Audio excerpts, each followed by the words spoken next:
അങ്ങനെ ആവേശം നിറഞ്ഞ കോപ്പ ഡെൽ സെമി ഫൈനലിന്റെ സെക്കൻഡ് ലെഗിൽ അത്ലറ്റിക്കോ മാഡ്രിഡിനെ ഒരു ഗോളിന് പരാജയപ്പെടുത്തിക്കൊണ്ട് ബാഴ്സ ഫൈനലിലേക്ക് കയറിയിട്ടുണ്ട്.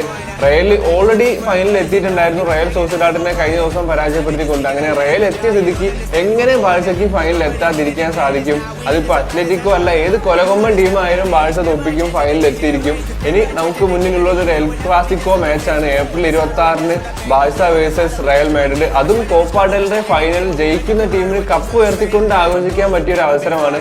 യമാലിന്റെ മനോഹരമായ ഒരു അസിസ്റ്റിലൂടെ ഫെറാൻ ടോറസ് നേടിയ ആ ഒരു ഒറ്റൊരു ഗോൾ മതിയായിരുന്നു ബാഴ്സയ്ക്ക് അത്ലറ്റിക്കോയെ പിടിച്ചു കെട്ടാൻ. തൊഴിലോത്തൊന്ന് ഗോൾ വല കുലുക്കിയെങ്കിലും അത് ബാഴ്സയുടെ ഓഫ് സൈഡ് ട്രാപ്പിൽ കുടുങ്ങിപ്പോയിട്ടുണ്ടായിരുന്നു. ഇനി ആ ഒരു എൽ ക്ലാസിക്കോ മാച്ചിന് വേണ്ടിയിട്ടുള്ള കാത്തിരിപ്പാണ് ഏപ്രിൽ 26-ന് വേണ്ടിയിട്ട്. റയൽ സോസിഡാഡിനെ 5-4 എന്ന സ്കോറിൽ അഗ്രിഗേറ്റിൽ തോൽപ്പിച്ചു വരുന്ന റയൽ മാഡ്രിഡ്, അതേസമയം അത്ലറ്റിക്കോയെയും 5-4 എന്ന സ്കോറിൽ അഗ്രിഗേറ്റിൽ തോൽപ്പിച്ചു വരുന്ന ബാഴ്സലോണ. ഈ പാടുമെന്നുള്ള കാര്യം ഉറപ്പാണ്.